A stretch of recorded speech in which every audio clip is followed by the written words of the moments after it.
Hello and welcome to another edition of the European Tour's Life on Tour podcast presented by Hilton, with me, Andrew Cotter, and with a special guest each week talking about their golfing life. This week it is Eddie Pepperell who joins us here in China. Eddie, welcome. Ni hao. Is that hello? Ni hao is hello. So I know ni hao and xie xie. That's it. What does that mean? Well, I think it's close to thank you in Mandarin, but we're setting the scene here. We are at Sheshan for the WGC HSBC because you are one of the special golfers now, one of the people who gets invited to the big deals. Do you feel like, this year has been such a massive, I suppose, breakthrough. You've had little breakthroughs before, but there's sort of been a consistency about your breaking through this year. Yeah, I would say so. In terms of what you just described there, I don't think I would describe myself as, changing in any way or breaking into the big time, inverted commas, but we'll see. It might change. I mean, it's been a good year, obviously. Lots of consistency, which is the number one thing that I care about. Yeah, I just realised I was talking about consistently, but you can't consistently break through, can you? Once you've broken through, you're... Yeah, but I think you can break through layers, can't you, and levels. So, I would say that Qatar was, breaking through in the winning sense, but then in my mind, the Scottish Open and the Open was, you could say arguably, well, definitely better fields, and so there's I didn't win either, but it was being in contention for both of those, and then obviously British Masters, and I guess winning the way I won in that field, I guess you could say it was a slight another breakthrough, but I mean, I get your gist. I understood what I was rambling about. I'm not sure many people do, but hopefully I'm on the same wavelength as you. I've always wanted to be on the same wavelength as you. Yes, more fool you. But let's go back. Let's go all the way back then, because this is what we do. We sort of take you through your golfing life and where it all began. Was it Filford Heath? It didn't begin there, but it ended there at a time, and then re-began there after an incident. Okay, we'll talk about that in a moment. Okay. I'm intrigued. Yeah. So when did you start playing golf? How old were you? When I was about 4. Okay. Me and my brother started. He was 6, I was 4, and we started at a place called Drayton Park, where I still practice now, actually, when I'm home. Hit balls there. My dad later became the steward there for 10 years. So, but that's where it all began, and then went to Filford kind of early teens from memory. Yeah. And did you enjoy it from the start? Were you good at it from the start? It was pretty good, and I think I enjoyed it. I mean, I always remember being quite competitive, especially with Joe, my brother. There was always that, rivalry, if you like, between brothers, which I enjoyed. When I wasn't busy chasing him around with pool cues, I was trying to beat him on the golf course. So that was good fun. And then, it was one of those things. You just keep playing as you do at that age, and before you know it, you're in the county team, and whatever, off we go. He's a pro now, your brother. He's a pro, teaching pro, yeah. Teaching pro. The pool cue incident wasn't the incident at Filford Heath, was it? No, that was a separate one. Me and Joe, we brothers, so competitive. We'd play computer games, and then he beat me once. I think we were playing Brian Lara cricket.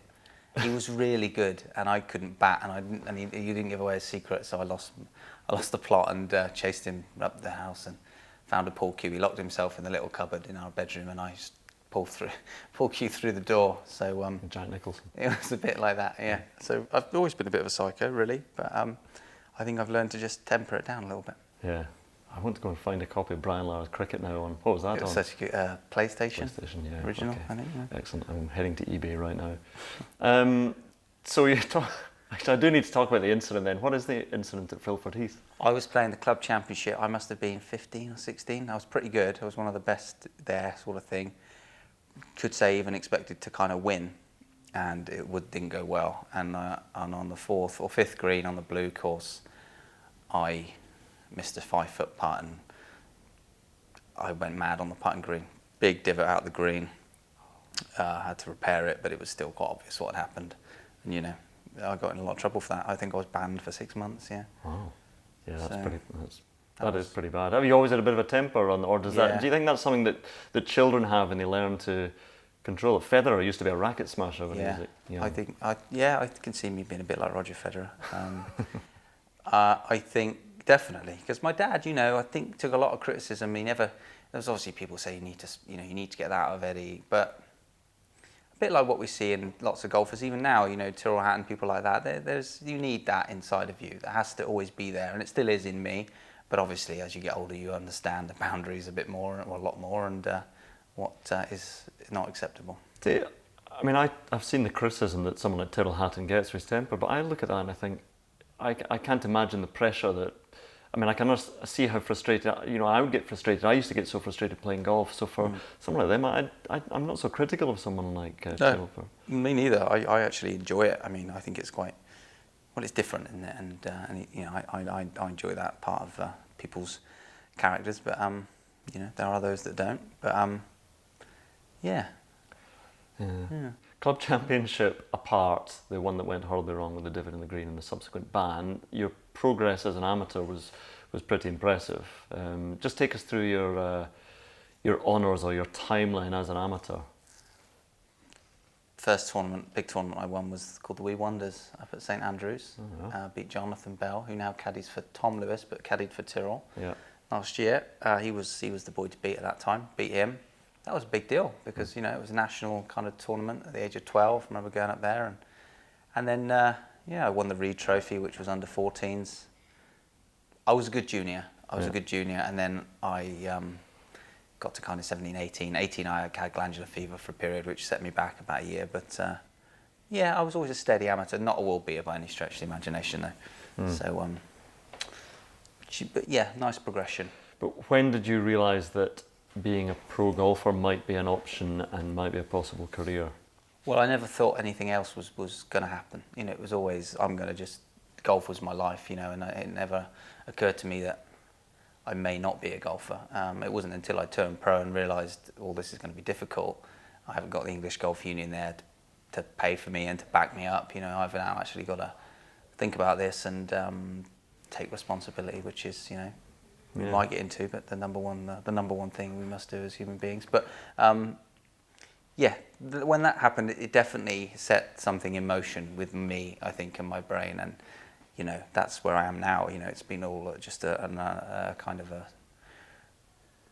a journey of decision making, I would say, to improve me as a golfer, and by and large, I think I've done that. Well, tell us about the transition then to being a pro, because we've talked about this on this podcast and Podrick was fascinated about it, Martin Keimer as well, in terms of you get some great amateurs, great juniors who don't make that transition, but the difficulty of the transition is it really hits some players when they turn pro that this is a totally different deal now. Yeah, I mean, it's tough to say why some succeed and some don't, I think. Having said that, I mean, I think, listen, I'm of the opinion that all great, successful people are, like I've just alluded to there, in the idea of taking responsibility. They'll look in the mirror first and they'll say, and they're good at identifying where they're weak and why they're weak and how they need to get better. And they're not afraid of that. They're not afraid of that idea or concept. And that was definitely me. I actually became almost addicted to my weaknesses and a relentless pursuit on my weaknesses. Was that your knee? That was my ankle, yeah, it does that from time to time. So I don't know if you heard that, or you probably did hear that on the podcast. It's a problem I've got with my Achilles just now. Right. So this is breaking into your story to tell a story of a 45-year-old man's Achilles. And so my ankle occasionally just gives this massive crack. I'm sure it's fine. I mean, I can't walk on it, but I'm sure... Oh, this is terrible, yeah. My failings there. Anyway, I want to talk not about my ankle, but moving into, you didn't get your European Tour card sort of instantly. You had to sort of graft away in the mini tours a bit, and you find yourself, in debt, as most golfers do, chasing that dream. So where did it sort of turn around for you? Where did it just start to gather a bit more momentum? Well, I won on the Challenge Tour in 2012, my first event. That definitely was a catalyst for me getting my card.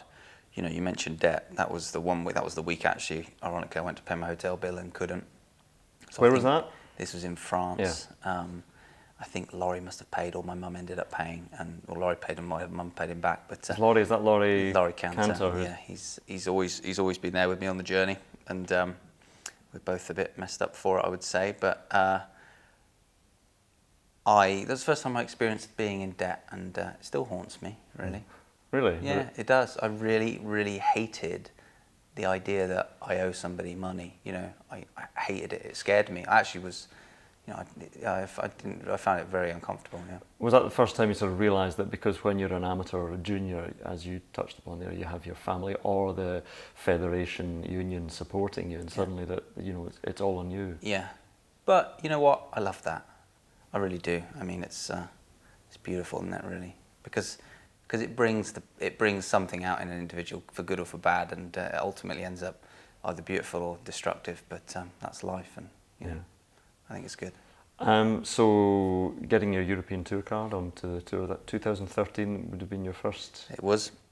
I remember the first time I remember sort of seeing you was at Wentworth that year, because when commentating, I should say that I follow the Challenge Tour religiously, but when you're commentating and suddenly someone comes up that you're not too familiar with, you're scrabbling around for notes. So I remember doing lots of searches on who is this Eddie Pepperell character.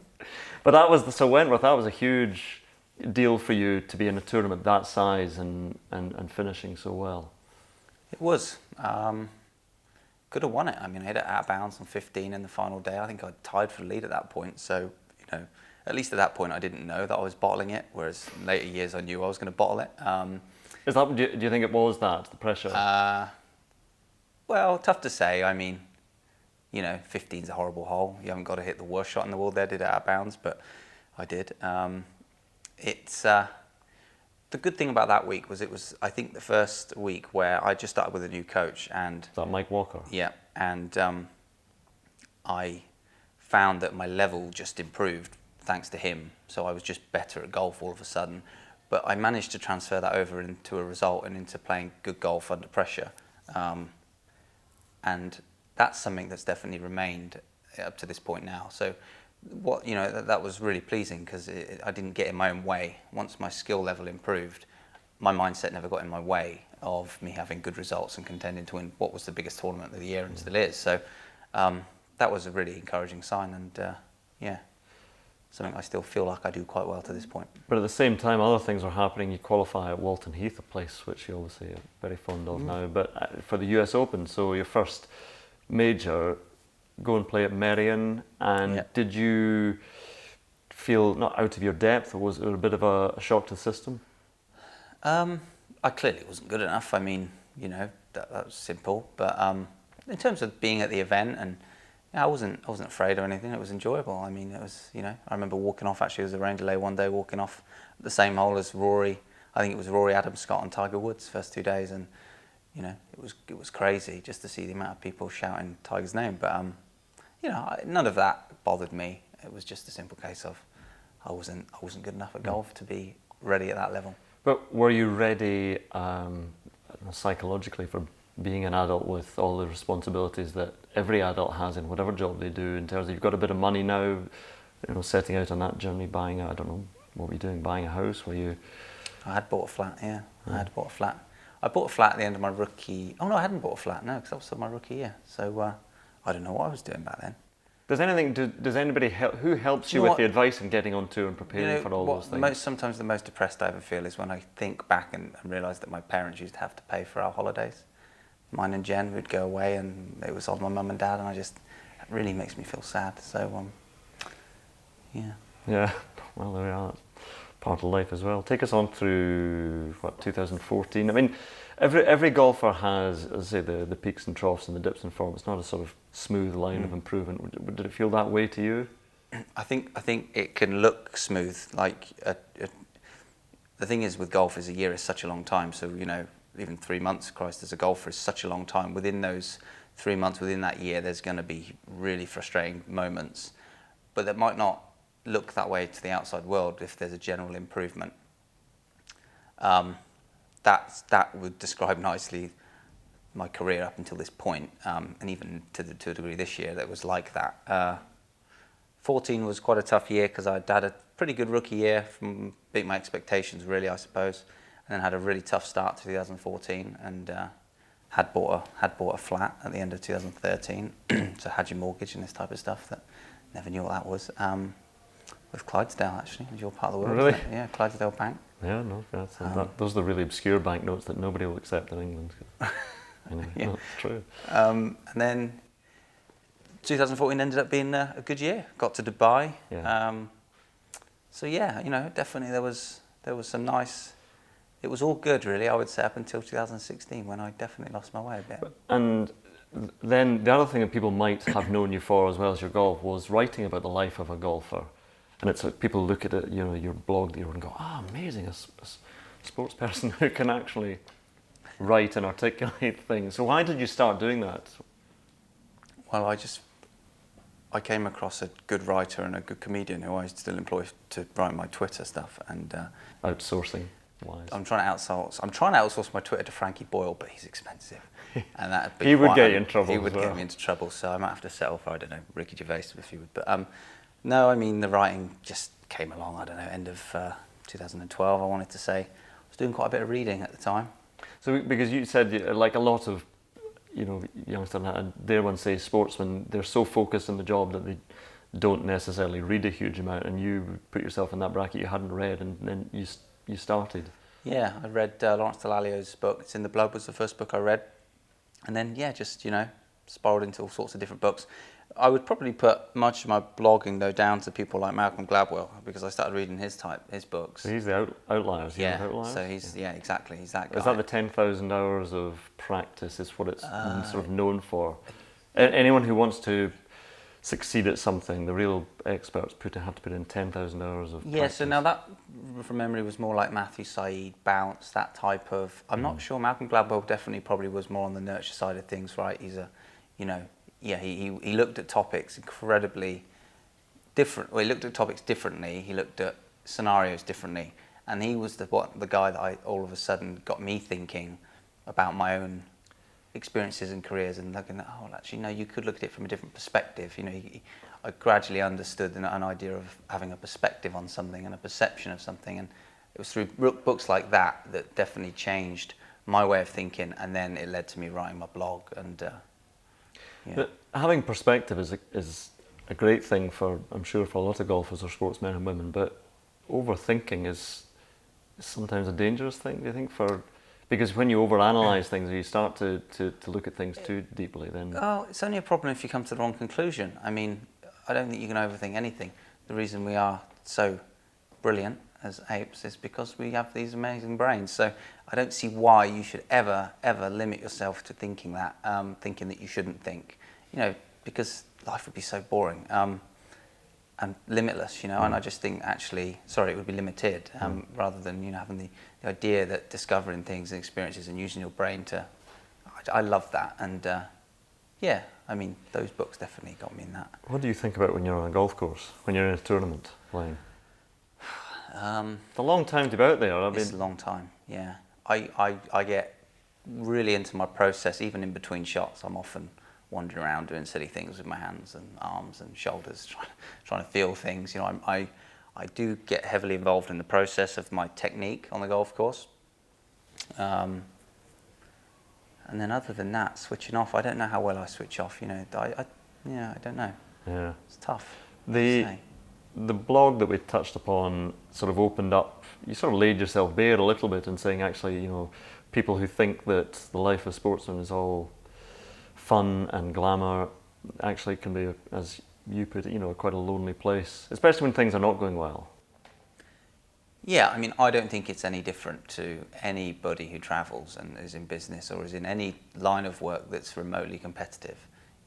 You're going to experience similar types of emotions, I think, than what we do on the golf course.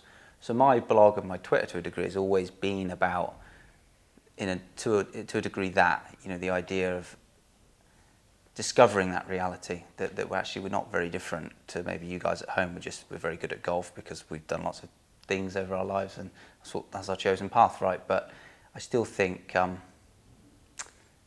that there are many more similarities where people wouldn't expect it, and I hoped that my blog kind of put that across. Yeah.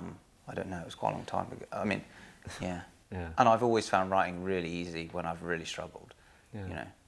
You mentioned Twitter. I have to bring it up because I find Twitter, social media, I mean, most people do find it fascinating, but for the life of as I say again, for a golfer, you've got a lot of spare time, downtime, and sometimes you end up being dragged into it and finding yourself, I mean, it can be quite a toxic place, obviously, for sports people, for broadcasters, whoever. Yeah, I mean, have you found the good and bad of it?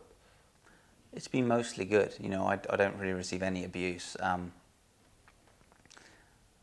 But you know, I enjoy Twitter. I mean, Twitter is the side of me. I mean, there's I think a few sides to me. I think there's a few sides to everyone, and I try to allow that to come out in Twitter. You know, the much more. I mean, nearly everything I post on Twitter is a joke, or certainly not serious. There might be the occasional serious tweet, but you know, I mean, if people think I'm serious about in Ann Summers, then they've clearly got a problem. Does that stay in the podcast? Is there any editing? Well, process? we'll make an editorial decision on that one, Okay. Eddie. Well, at least I didn't say in Ann Summers. Then that would have caused some problems. Right, So you want me to stop that one possibly might Right. go. Probably might beep it. Who knows? We'll see. We'll see what the powers that be say. So yeah, clearly, you know, with me, you got to take the Twitter with a pinch of salt. It's different to my blog. You know, my blog's a different side of me when I'm alone and I'm travelling and I'm much more introspective. And I've had a couple glasses of wine at 40,000 feet. It's amazing what you can write. But Let me tell you about an experience I had in a hospital in Portugal. I want you to. I was dehydrated a few weeks ago in Portugal quite badly and I ended up in hospital. When I was at the hospital, it was a form of hallucination. I didn't know what was going on. Now at this point I actually thought I might be high because I had been taking some CBD oil, which is actually legal. It's not cannabis, it's CBD oil, and you can't get you can't get high from that because but in my mind I was thinking, am I high? I've never been high in my life. But it was crazy. It was my mind, what was going on, the things I was visualizing. I remember nearly saying to Jen, if you could give me a pen and a pad now, I would just love to write. I'd unlocked this zone of creativity and madness that I'd never experienced. And that was all while dehydrated. It was bonkers. And I remember thinking, if and when I retire, I want to rediscover that brain state, because the blog that could be written could be just entirely ridiculous. I would have read that. It would have been utter gibberish. But at the time, you'd have thought, this is it. This is a great novel that I've always wanted to work on. Yeah. So I was going to ask you something before you broke in with the hallucinogenic Portuguese hospital story. Hang on a second. Where was I going to go? Do you worry when you're tweeting or blogging or speaking interviews? Do you ever think about, because a lot of players will have internally this quality control going on, saying, right, there's an image that I've got to portray, and we prefer it in the media when people are honest. It's just nice to have a chat and for people to be honest. But do you ever think, I better just rein it back a little bit? Not really, because I'm of the opinion that as long as you're not racist or sexist or homophobic or, you know, that's a growing list of things you can't be in this day and age, let's face it, with these neoliberals. But let me get back onto the topic. Hang on a minute, you're a liberal. No, I've discovered I'm really not. Oh, okay, well, I am in some ways, but let's definitely not go there on this podcast. I'm way too young to be uncovering that. What was I going to say? Are you dehydrated I again? think I might be.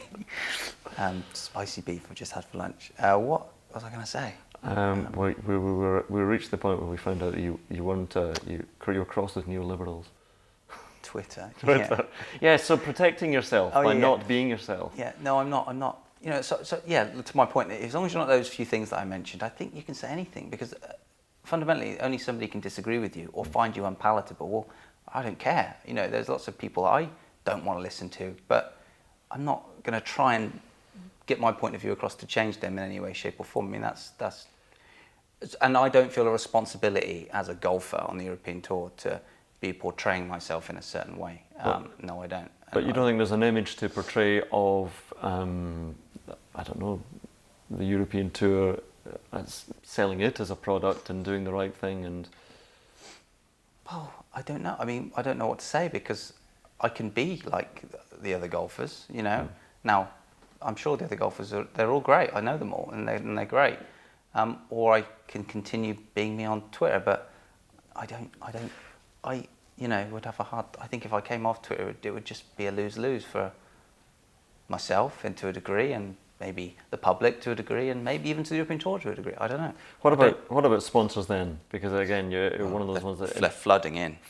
Well, they probably are off the back of your success in the course this year. But you know, do you think someday, I could get more sponsors if I played a straight bat now and again? Did you see how much money I just won at Walton Heath?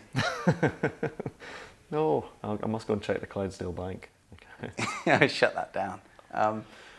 Luckily. No, it doesn't bother me, you know. It doesn't. Does it bother people around you? Do they say, actually, Eddie, could you just, because... Oh. I don't know. My dad's wanted me to come off Twitter for years. Probably part of the reason why I'm still on there, you know. But that's probably a generational thing as well, in terms of they must wonder why would you need the attention of social media or something? Just. But I don't. Yeah, but I think maybe my Twitter's misunderstood. I don't do it for the attention. You know, I don't really know why I do it. I don't think I do it for the attention. But you know, it's just a bit of fun, you know. And I may have crossed some people's boundaries and lines, but you know, I don't think I've said anything yet that could really cause me any trouble all the tour. I mean, but I've said if they want me to come off, then I'll come off. You know, I understand I'm a member of the European tour, So and a committee member, not just any member. Exactly, you're a committee member. You're I am one of the Garlandian few. So, okay, I mean, I've always thought, and you've talked actually about. Well, let's talk about the fact is that you mentioned you've won a lot of money. There is a lot of money out there for golfers at the moment at the top, and it goes reasonably deep. And you've recognised that golfers lead sort of cosseted, gilded lives, and that you've said that you would like to see something more of a distribution, or that more could be done with money, or people should recognise at least that, you know, you had that slight disagreement with Marcel Siem, who disagreed with you when you felt that golfers were a bit. I don't know what you felt they were a bit. Did you feel that they were a bit spoiled and didn't recognise that they were leading very fortunate lives? I don't know what I was thinking back then, but I mean, I think golf has done a really good job. Listen, over the last 10 years, if you look at the whole M&A, merger and acquisition craze in business, right, and indeed in sport, it's led to less people having more share of the pie, right? That's what we see. That's the reason that there's inequality. I mean, that's why it's risen so dramatically. It's that, because that's happened, and with QE and all sorts of things, right, if we get into that. Golf at the moment, over the last 10 years, I think has done a really good job of resisting that. And I think it's ultimately the whole game and the whole industry does benefit from that, because you have more people earning more money.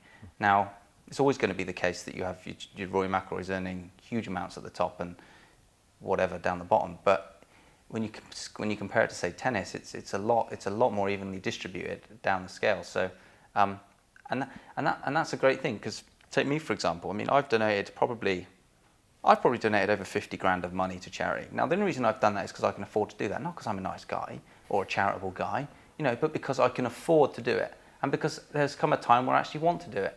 But if I didn't have the money, I wouldn't be able to do it. And this is the thing, you know, the more people you can have like me with slightly more money, then the more opportunity there will come through someone's generosity. And you know, I think that's a good. I don't see why that's bad. It's not bad. Nobody would say it's bad, but. No, I think, and the point I'd make is that you recognise that you're making some money. You must sometimes think, "God, goodness me, what, you know, all this for hitting a golf ball." You recognise that you are. Hard work. It is very hard work, and you're very talented. But my point is that you recognise that you're in a fortunate position as well. Yeah, I do. I mean, you know, I've definitely become a bit more matter of fact about it of late. I mean, and just taken more of the approach. It is what it is, and hey, there are some things that aren't perfect in life, but whatever. You just make hay while the sun shines, type thing. I've become a bit more of that. But then that would contradict my point about sponsorship. So don't bring that up, because I could see your brain ticking there, thinking you don't make any sense, Eddie Pepperell. My brain's not ticking at all. It's sort of pottering along. It's flatlining at the moment. So okay. So before we get back on to more mundane golfy, let me just make a point. Portuguese Hospital. I made this on your other podcast, which we probably can't name for legal reasons. Whatever, inferior podcast. Yeah. I don't agree. No. I made that point with the Twitter, that every individual I've ever spoken to pretty much has always said to me, I really like your Twitter. And yet there's these people that come together and form a company, and then there's this invisible moral code, and all of a sudden Eddie Pepperell's Twitter isn't PC, and it isn't right. And that is the problem, because we have this idea of what people should be like. And yet on the individual level, I think we all love the difference and the disparity, and what maybe I am on Twitter. So that's why I'm not that concerned, because I do think in the long run, I do hope in the long run that individuals will be celebrated again, and the imperfections in people and the differences in people will actually be celebrated as opposed to lambasted and criticised or whatever. Yeah. It's diluted. Yes. No, it's interesting as well when you look at players and the highest profile players, and Rory McIlroy would be a great example. And so he's up there to be shot at in terms of when he does give an opinion. We've talked about we love it when he gives an opinion. Then he gives an opinion and people criticise him for it, or when he, for example, the Trump thing, saying he would play with Trump. Now he gets in all sorts of trouble for that. Do you feel that sportsmen are sometimes in a no-win situation? Probably, but I mean, I think anybody could say that they would like to have a round of golf with Donald Trump at the moment and would get crucified on Twitter. And the people that would do the crucifying are not under the realisation that actually some people want to have a game of golf with Donald Trump just to, not to agree with him, just to question him or to beat him. So I can criticise Donald Trump because it's the right thing to do at the moment. It's in fashion. It's in fashion, isn't it, to be critical of Donald Trump. My point is, I don't know if I like that. Not because he's not sometimes an idiot. Of course he is. But why isn't Rory McIlroy allowed to say, I fancy playing a golf with Donald Trump? Because he might want to just ask him a question. He might want to understand Donald Trump a bit more. You know what? I've played golf with two people that made me question lots of things I've read about in the media. Joey Barton. Who? Kim Jong-un? No. Yeah. No, we were joking about him on the range just one. No, let me stay on topic here. Kevin Peterson and Joey Barton. I've spent some time with those, and you know what? They were brilliant, and I had this perception of them in my head before playing with them, and it was a negative one. And then I spent time with them, and they were fantastic. And I realised, you know what? Nigel Farage is probably a really nice guy. Okay, so what is going on in my head at the moment is that I've got this quality control that I'm just going to play the politically neutral bat because there's things that I want to say, but then I would never work again. So, yes, he's probably a very nice guy, and as is Donald Trump, tremendous. Do you think this podcast is going to up my chances of potential sponsorship? I think it's... or have I ruined it again? No, I think you've ruined it again, but also I think we've both made the editor's job very, very difficult indeed, which is what we're here for. So surely this will all stay in, right? I think some of it will stay in. I think people who are listening to this podcast on the commute are... It's a podcast. I know, that's what I love about podcasts, the informality of it, and we can just be normal, have a chat, and it's just called on a microphone. So I hope it all stays in. Anyway, what am I going to ask you now? I'm going to ask you about your elevated status in golf now, because, as I say, we're here and you're going to be at the Masters next year. So how do you set goals, and do you see a progression, or do you just kind of say, I want to just play golf and see what happens? I want to just play golf and see what happens. I don't know how it feels to be that elevated person you talk about, or that person. I don't even know how it feels to be me right now in that sense.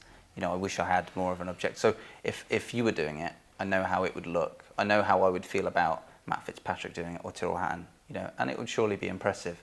But because I'm doing it, I don't know how I feel about it. It really doesn't feel that impressive to me, or it doesn't feel any different.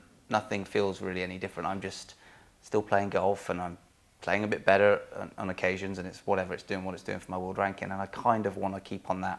I don't want to wake up. I don't want to even consider what I might look like to you or to the general public, but to a degree.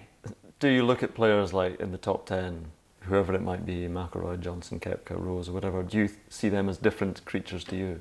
No, well, possibly, but not to the point where it means I can't become one of those in terms of their achievements. No. Do you think you have to?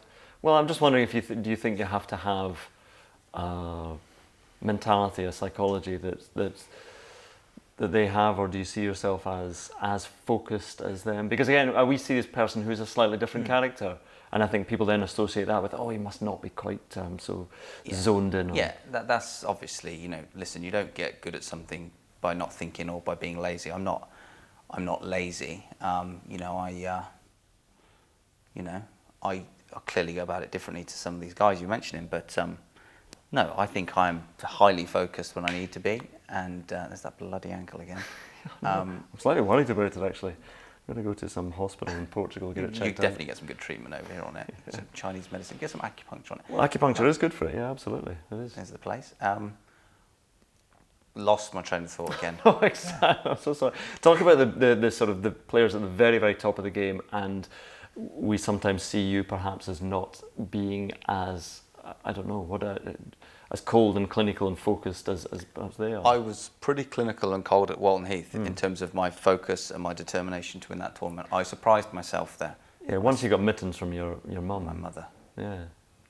How did that happen again? You had to get some mittens brought to you. Yeah, Mick left mine in the locker. I saw them in the locker when I got back. Okay. I dogged him a few % for that.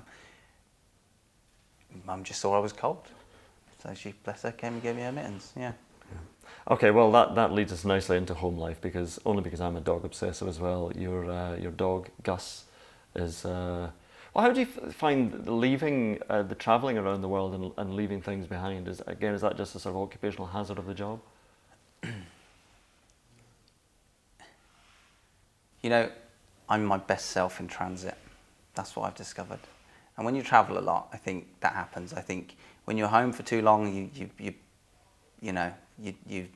want to get away, and then when you're away for too long, you want to get home. So there's this constant battle that's being fought out at home if you're with your girlfriend or your wife or your family or your dog for too long, and likewise when you're away. So when I'm traveling, I understand the necessity of it in terms of my happiness and my relationship, quality of my relationship, the quality of my time that gets spent with Jen and with the dog and whoever.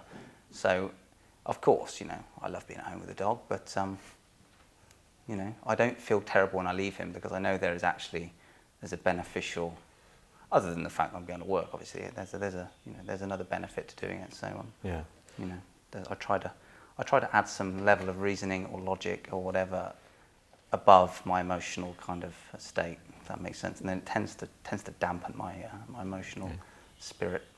And not to get all Hello Magazine on you, but Jen is your partner. Yes. 10 years, 11 years? Yeah, close, going up to 11 years. Is she understanding? Does she travel with you a bit, or? She comes occasionally. Yeah, she's great. Yeah, we're definitely very settled. We're as good as married. Good thing is we've been together since we were 16, so I can imagine we watch First Dates quite a lot, and we always joke about what would it be like to go on a first date, and we always come to the same conclusion. Jen, you'd be fine. Eddie, you'd be okay. Do you reckon that'll stay in? We've probably reached a tipping point. No, I think. Can we not get a beep? We can get a beep. Yeah, no, absolutely. I love the beeps, because then people can just imagine you said something worse. Yeah. Anyway. So, yeah. Jen's definitely my better half. Yeah. Okay. The better half. Okay. So again, leading on to, only because you said it recently, you thought jokingly she was going to leave you because you saw yourself at the Open. You put on a bit of beef. Is that? Yeah. Is that right? It's what led me to my diet change. Now, talk us through your dietary, because it sounds bizarre and awful, and we mentioned buttery coffee before, but yeah. Well, I saw some pictures of me at the Open, and I thought I did look, for a 27-year-old, a little unwell. Energy levels were tough. USPGA was the one. I felt it was hot. It was. I thought I was going to die on the course. It was just like, what's going on? I'm 27. I should be feeling a bit better than this, surely. Do you think that just goes down as a miscut? Or do they... No, I made the cut. No, okay. So, making the cut and then dying, that's better than Thursday death. Yeah. And then I just figured I'm going to cut carbs out. I wanted to just lose a bit of weight, and I know the quickest way to do that is to, apart from cutting chocolate and wine out, which I couldn't do, obviously, I cut out bread, pasta, potatoes, rice, and and I ate my fats, so lots more avocados, eggs, salmon, this type of thing. You're still recording, yeah? You're still recording, yeah. No. Worried you paused it. I'm not. I'm not boring you. You are. No. I'm just on Twitter. With Eddie Pepperell, hashtag going well. No, hashtag edit. So yeah, I ended up doing that, and it was really interesting, because I did lose some weight. Energy levels felt a little down, but my brain function was, top notch. I was absolutely wired. Yeah. So, and I enjoy that. Excellent. Okay, only because you mentioned it sort of near the start of the podcast, because I thought Eddie Pepperell, there he is, he's a liberal, but no, are you drifting? So that's a familiar path for people as they get older. They drift further become right. harder and harder. I've always thought you're actually quite openly quite socialist, left wing in terms of. You don't shake your head and grimace at me. I know. Is that not the I'm case? concerned I've portrayed that image because it just means down the road more people are going to be disappointed in me. Having said that, I'm not avoiding tax yet, which is good. Or evading, I should say. That's we all thing. avoid tax, let's be honest, but none of us will have to evade it. Listen, I'm not a politician and I daren't go into it really. I think the less said the better. You know, I think about it, of course I do. You know, I watch the news, I read, well, I don't watch much news, but you know, whatever. I mean, it's a bloody wasteland at the moment. Politics, isn't it? It's just a terrible. It's just a bad part of life right now. I think to politics. So I kind of try to stay away from it. But I've touched on it. Responsibility. You know, if I was a politician, all I would just say of people is just look in the mirror first. You know what I mean? Is there anything you can do differently before saying, I want something from you or I expect something from you? You know, because there's always something you can do. So yeah. And if there isn't, then, well, there it is. There's always something you can do differently to improve your own life. So how would you portray that message as a politician and get away with it and be effective, though, in this day and age is truly, I have no idea how that would work. Yes. No. You know, see, politics is a really depressing subject, don't you? It is depressing. It's I like the way we're just ending this podcast with a depressing It's finished already? politics. No, it's not finished yet at all. No, we've still got... we can just ramble on about anything in particular. Again, that's why I love podcasts, because it just goes where we take it. The editor, did you hear that meowing a moment ago? That's the kittens that the editor has given birth to in the corner of the room. I was thinking, how am I going to sort this out? What do you want from your golfing career? Do you set a long term, I'm not talking about goals in terms of short term, but what do you want from the rest of your career or life? There's a big question. I just don't know. I'm not sure I know. Yeah, I mean... Living day to day. I think so. I don't think it's a bad way to feel that way, you know? To feel the way I do, to be directionless. Because you can be kind of directionless, but at the same time, be present, as you've just said, and be effective and actually be quite good at something. I mean, you know, I don't know what I want to look like or be like or who I want to be in 20 years' time. I wouldn't like the idea of actually knowing what that would be like. So, you know, I'm kind of happy as things are. Yeah. Although I don't know, maybe I am unravelling into an unholy mess. How did you get onto the tournament committee? How did that come about? Was that something that you wanted to, or were you asked to approach to do? I guess the short answer is bribery. Amazing what Keith Pelly would take for a bit of money. I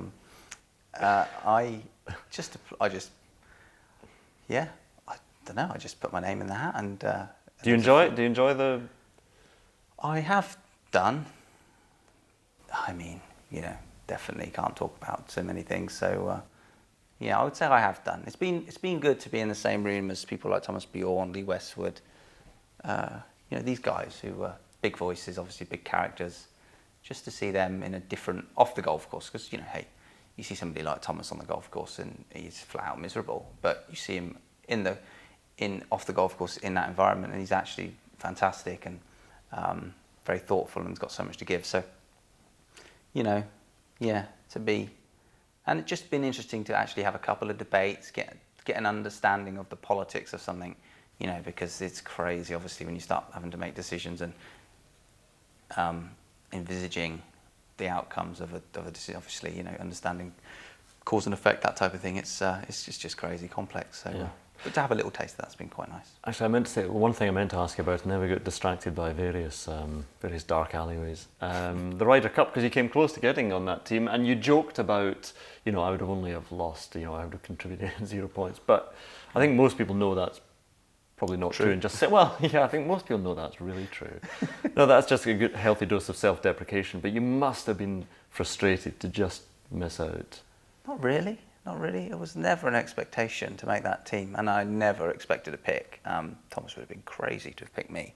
Why? I mean, look at the way you play and the way. Yeah, well, I've played very well since. I mean, obviously Portugal and British Masters both since. No, Portugal was before, but after the picks and all that sort of thing. I mean, I love watching it on TV. It's like the Masters or the Open for me. I could take it or leave it with these things. It's because they're bloody great to watch. You just love watching the highlights on do- BBC television. Right? Oh, I won't go that far. Does anyone still watch the BBC these days? Don't, because I will bring in viewing figures to this, and you will be in a heap of trouble, my friend. That's not good. I have heard though, Killing Eve's supposed to be brilliant. That's BBC, isn't it?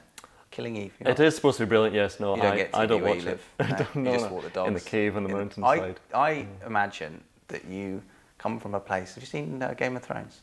Oh yes. So north of the wall, so, yeah. right? It's a barren wasteland. No, full of even very further, strange yeah. creatures. I kind of imagine when you go on your dog mountain walks up in the snow that.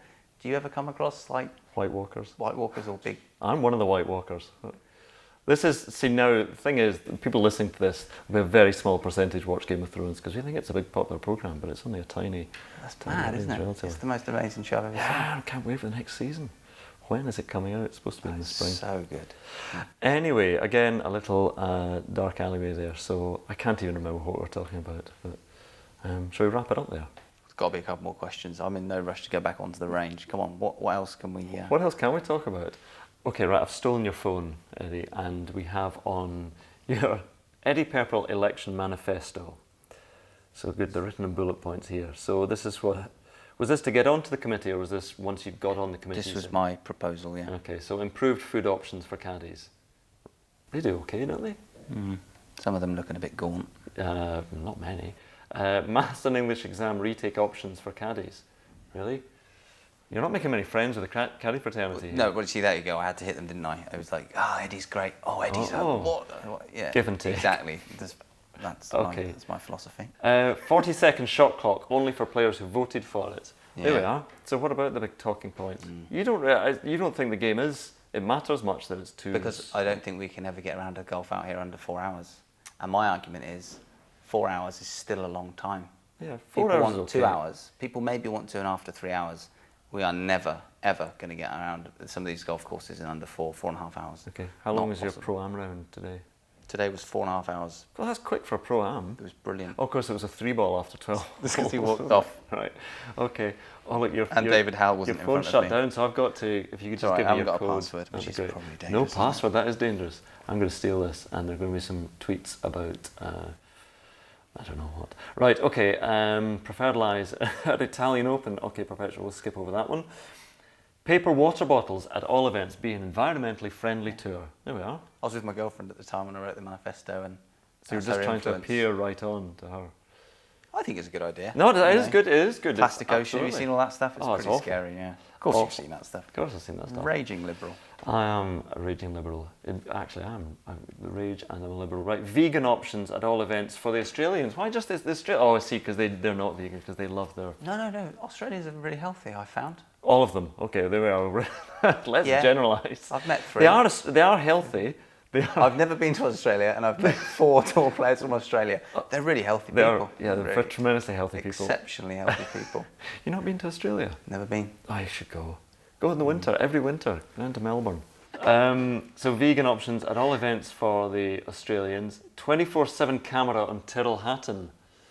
We've gone there. We've been there. Yeah, that's already. just for the Yeah, anger, just for which the- we don't mind. For the lols. Provide Alex Norton with moisturiser on the first tee in the 18th I was green. concerned that this was going to be misunderstood. Is that for his hands? Exactly. He's Yeah, got see. very, very.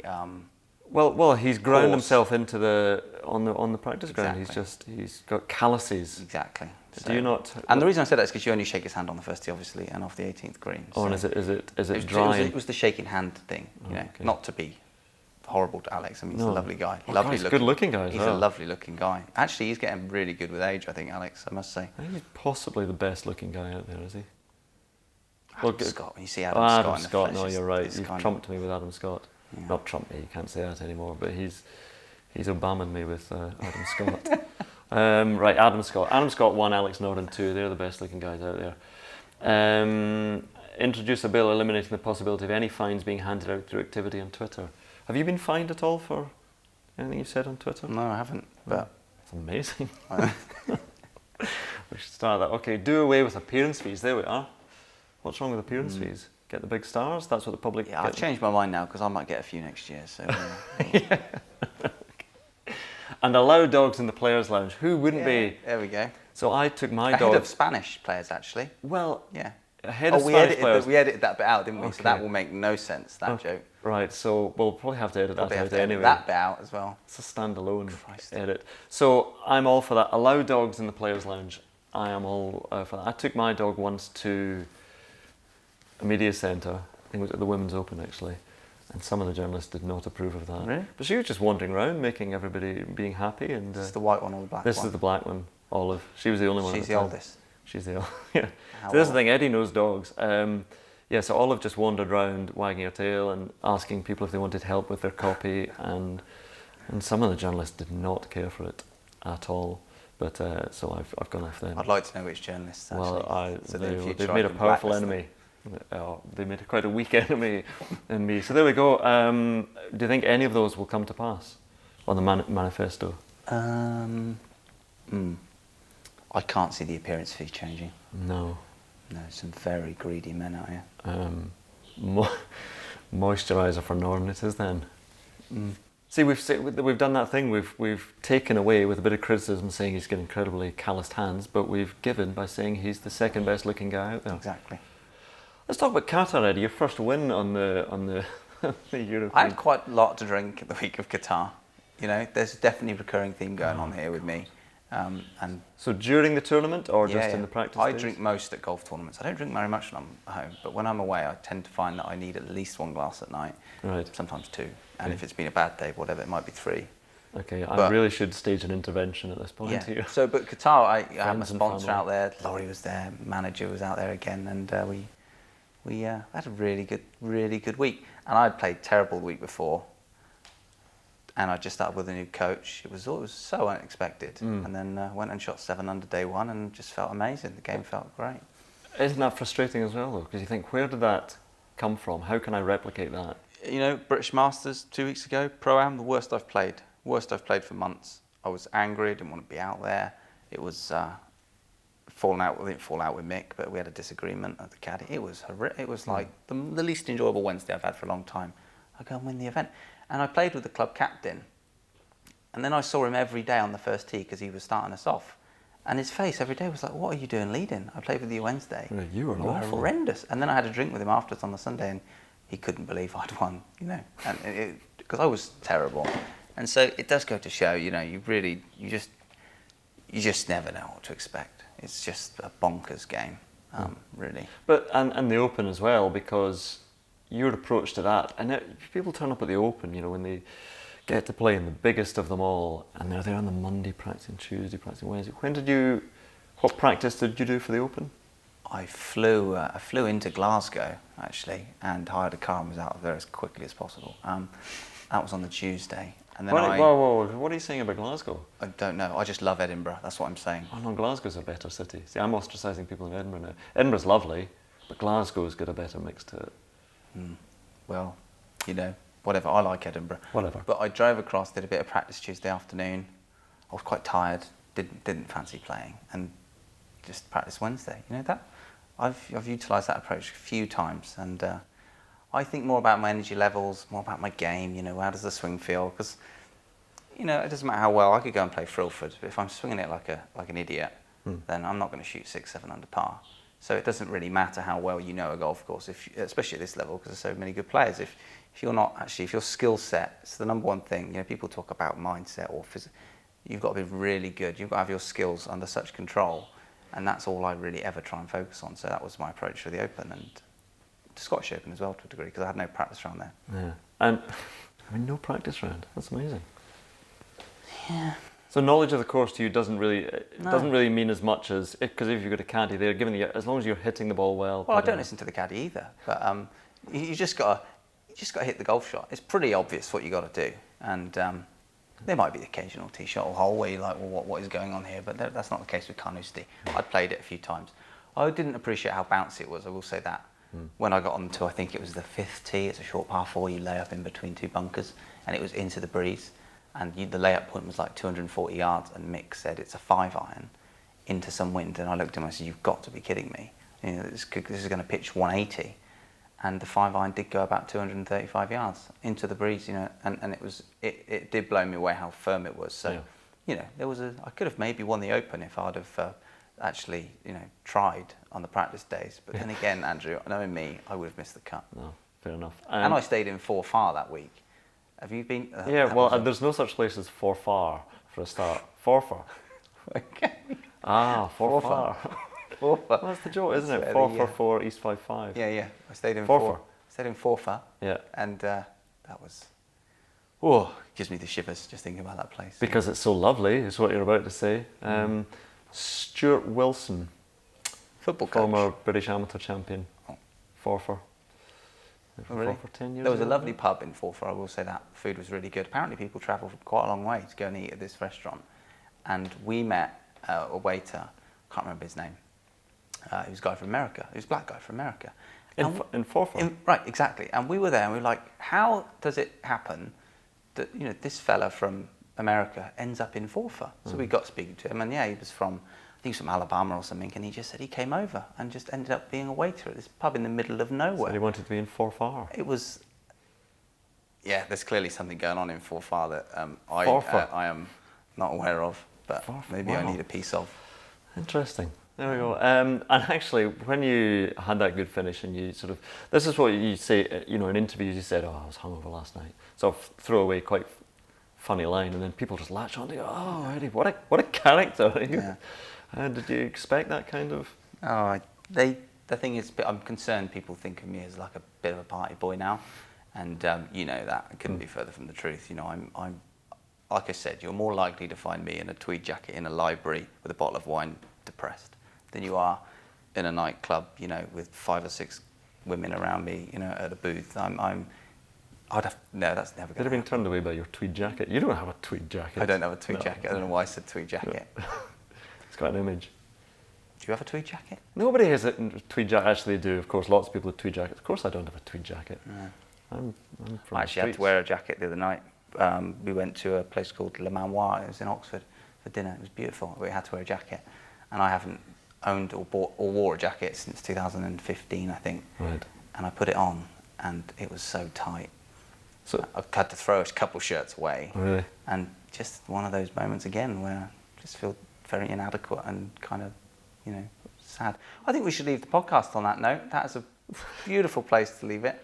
It's been a pleasure, Andrew.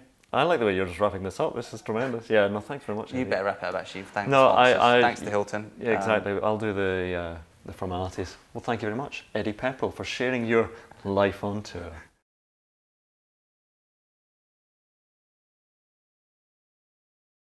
To watch another European tour video, click here, and to subscribe, click here.